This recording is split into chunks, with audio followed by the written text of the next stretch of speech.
Yo, what's up, YouTube, and welcome back to some more Factorio. We're here at our Bobs and Angels run, episode number 12, I think, or 13, 12, I think it's 12. We've done a couple of things in between episodes.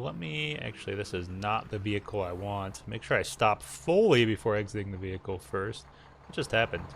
Oh, I ran over a pipe, yeah. Gotta be careful with this crawler. It can actually smash just any building. It just one-shots all the buildings. We've added a few more things over here to our new setup, but we'll cover that in a sec. That's really what I'm going to be working on in the next few episodes, if I didn't make that clear last time, is we're just going to be adding all of the little moving parts to that system to get it going. But yeah, I've upgraded. So I changed the iron recipe over here that I'm making iron plates with to use cobalt nickel. It's another one I unlocked, so it uses cobalt nickel and iron, so I'm not using just ironing, it's over here anymore. I've also added some more things in my production line here. I've added crawler robots here. These are cargo. These are crawler cargo robots, not constructions. So I'm making crawler cargo robots for when I eventually set up my production lines. I've also added we added some train things up here, some silos, because we're going to be doing a lot of stuff with silos, tier 2 steam engines, and then I've added the tier 3 algae farms over here, which are very slow for whatever reason. What's happening here? Why am I not making more? So you're missing algae farm 2. You're missing basic electronic boards. Oh, I see what's happening. I guess I could pick up from that, yeah. I also unlocked a lot more inserter positions, as you can see. I'm not sure how many of these researches there are. Researches? I'm not sure how many times you can research in more inserter positions. I might have all the positions unlocked that I can at this point, which is plenty, right? I'm not even really using inserters much anymore, so that's fine. I am trying to use kind of all the loaders. Well, I'm trying to use loaders to load and unload as many things as I can. It's hard because they do add a significant amount of length to things, especially if you're unloading from one into another. So say I'm unloading from this into an assembly machine. I actually need 2 loaders here.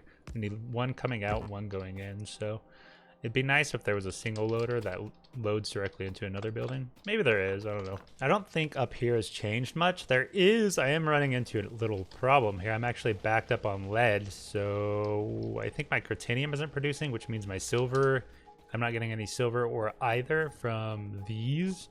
So my plastic has kind of stopped. Or aluminum, we're out of aluminum.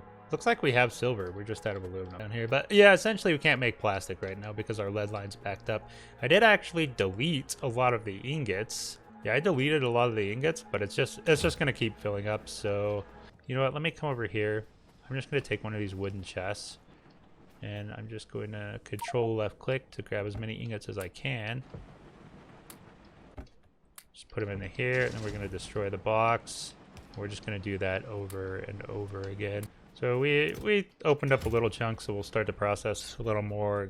Looks like our iron line is actually backed up too, so we're not using enough iron at this point, which is kind of crazy to think about. Iron's like, I don't know, everything takes iron, like, so we should be burning through that. I suppose ever since I switched to the other recipe, we've been saving a lot, so it's fine. Anyway, let's cover what's changed over here. Oh, that's right. Okay, so the way we're going to be setting it up is we're going to have sapphirite and sturritite opposite from each other. And the reason for that is they both output sulfuric wastewater. And I've got the pipes connected like this going upwards, so both of these systems are connected. We want the ones opposite each other to be producing the same products. I mean, it's not a big deal. I could just come and snap the line right here and then like direct another pipe out that way or something, but if possible, I'd like to keep it how it is. So got sapphirite up here, sturritite down here, and you can see we've got how many? 8, 16, 32, 40, something around 40 or something flotation cells for sapphirite and sturritite right now. Those are gonna be our main producers. And I realized something after I made this system, that you can actually put a filter on fast loaders. So things that output multiple different ores, for example, like I could take this and I could just filter this to crushed stone, and then I could do another loader for crushed sapphire, right?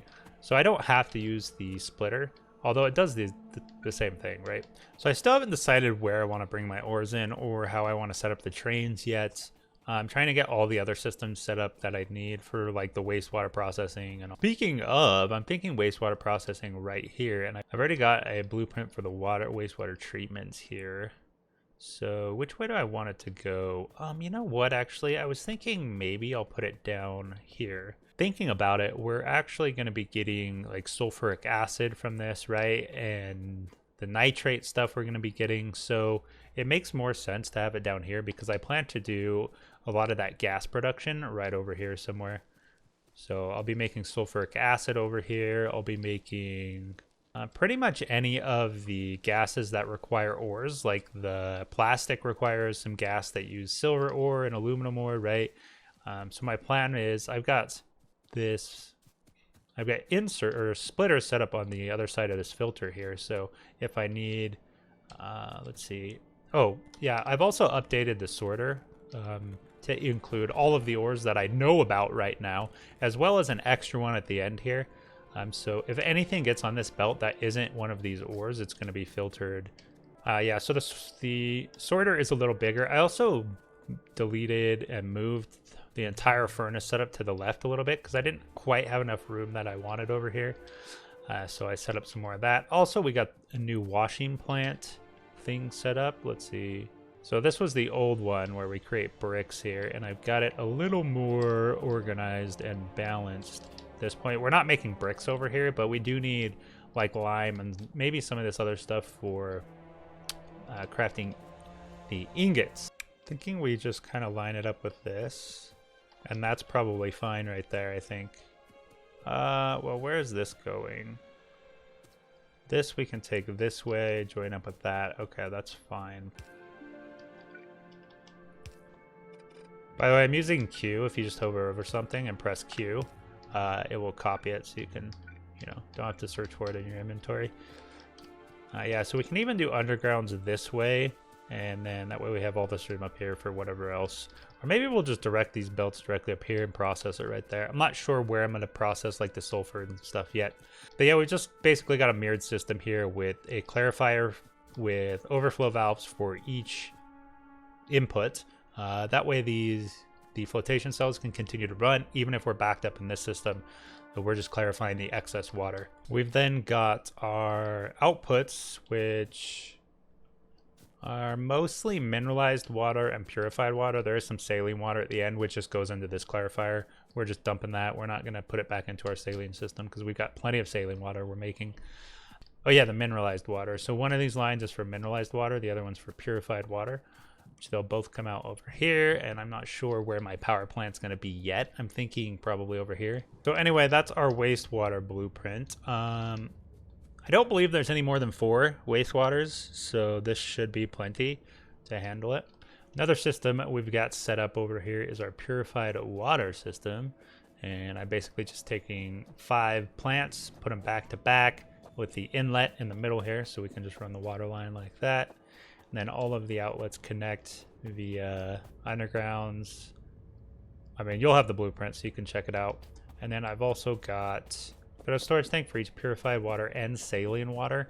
And right now I'm only clarifying the saline. In fact, I've got double clarifiers because in order to keep up with the purified water, which is really what I want out of this system, the saline water is a byproduct that I can use for the chlorine stuff, but I'm really after the purified water for my flotation cells, so I don't have any clarifiers on that because we should be just gunning through the purified water. But anyway, we've got that going into an electrolyzer. It just fit perfectly right in the system, so I smacked it in there. And change this if like we didn't want to produce chlorine hydrogen here, we could just change this to whatever. We could make a oxygen hydrogen here and just connect this purified water line to the other side. But yeah, I mean, I've got purified water right here, so I've just set up a hydrogen oxygen system next to it because I will need oxygen over here on my lines. I've also got flares stacked with overflow valves on each of these gases, as well as a storage tank on all. I've also changed some of the recipes. I've unlocked the pellet presses, so we're getting more value out of our ore now. So we're now going from processed iron into iron pellets. Yeah, iron pellets, and then into iron ingots with, oh, I need limestone actually over here. So I already had limestone for the cobalt because I got a new cobalt recipe as well, which is uses cobalt oxide to go into cobalt ingots. So we've got the limestone already over here. And I've actually got this setup wrong. So the copper pellet press actually needs to go into a blast furnace, I think, first. Okay, yeah, so copper anodes we get from that. Yeah, so this right here doesn't need to be a pellet press. It needs to be a blast furnace, making me copper anodes.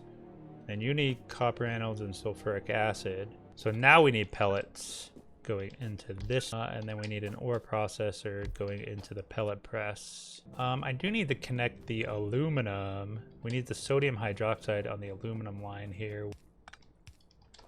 Okay, sodium hydroxide from this guy will be running out. So I realized that I actually had these furnaces set up wrong. Well, I didn't have them set up wrong. I had the loaders set up wrong. Well, I was missing loaders, actually, is what was happening.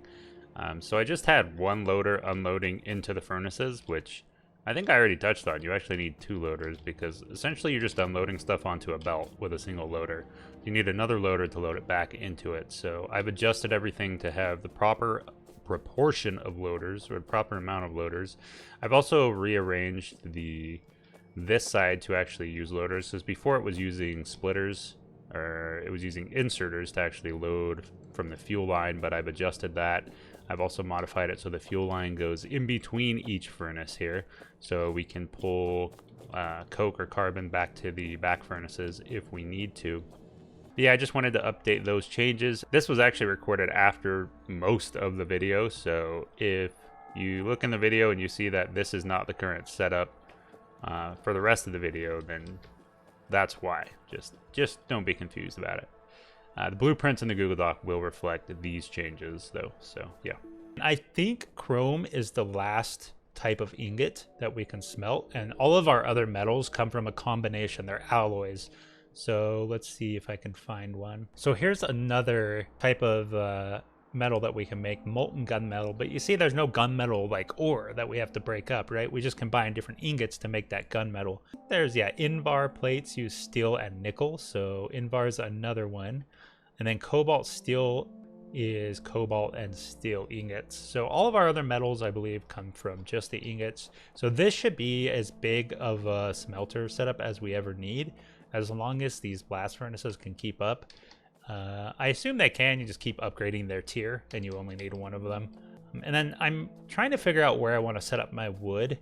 And I'm thinking down here is probably a good spot, because I also need to turn some of this wood into coke and carbon. I've also decided where I'm going to put my wood right here.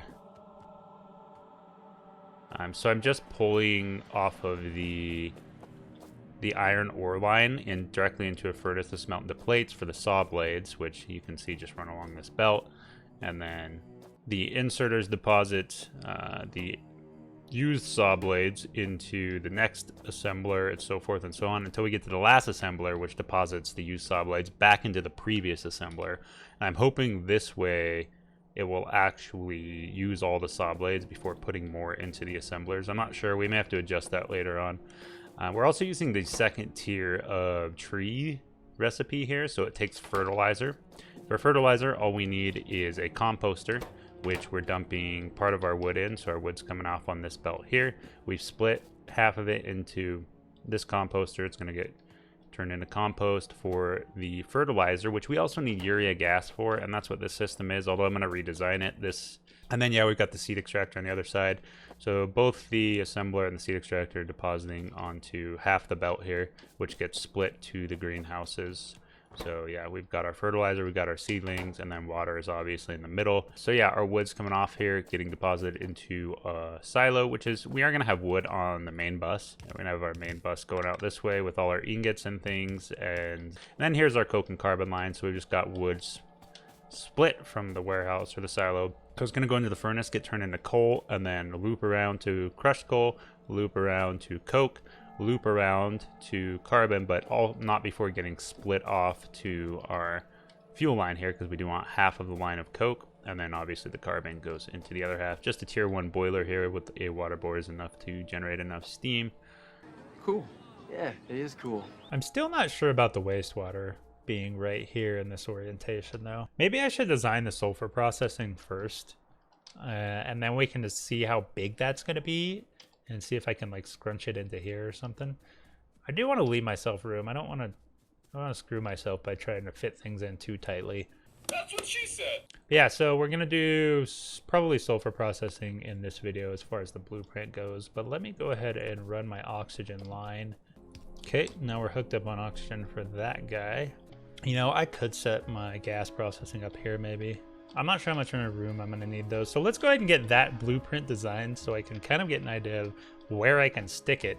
That's what she said. So to start off with, I'm going to make a bunch of chemical plants because I know I'm going to need those. I probably also need some air filters. So what are we going to need first off? Well, let's start with the sulfur, I guess. So if I just come here. Okay, so we only have one recipe for sulfur, it looks like. Or one recipe that uses sulfur. It uses sulfur and oxygen to make sulfur dioxide gas. And then our sulfur dioxide gas is going to be going into sulfuric acid here. So we're going to be using purified water and sulfur dioxide gas to make us sulfuric acid. And I believe that's really all we need from the sulfur.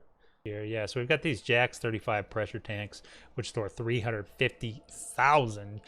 Just for reference, these small inline tanks that I've been using only store 2.5K, and these are 350K. So yeah, good idea there. We'll have plenty of sulfuric acid. This way we can turn all of our sulfur into sulfuric acid, because like I was saying, I don't think sulfur is really used for anything other than sulfuric acid. So we're gonna need one of those. Let's just place it down as a remembrance. So we take our chemical plant, right, and we say... Stop it. Get some help. Sulfur dioxide gas. Do we just want one of these producing sulfur dioxide gas? Let's see. You can handle half a sulfur per second, and I can produce 1 sulfur per second. So in theory, we need 2 chemical plants producing sulfuric acid. So we can just shift right click, shift left click to copy paste. And then we can just have a pipe in the middle here.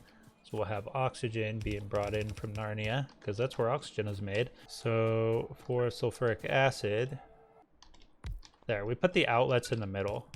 We're going to need a gap of 2 here. That way this pipe can be ran like this. Okay, and why don't we just, oh, can't do that. I was going to say, why don't we just connect this so it looks nice, but it's fine. We should probably have some sort of inline tanks in here, although, hold on. So you can actually consume 90 sulfur dioxide gas, 45 sulfur dioxide gas per second, and you can create me 30 per second. So 1-to-1 ratio is fine on this. In fact, we could actually even have more of these first chemical plants going, but it's fine. I don't care. Let's go ahead and stick some inline tanks here. Maybe just 2 like that. All right, so there's our our sulfuric acid directly into a Jax tank, right? Like that. And that's our system. What if I did 2 Jax tanks? Is that overkill? Would this just be complete and utter overkill if I did 2 Jax tanks for sulfuric acid?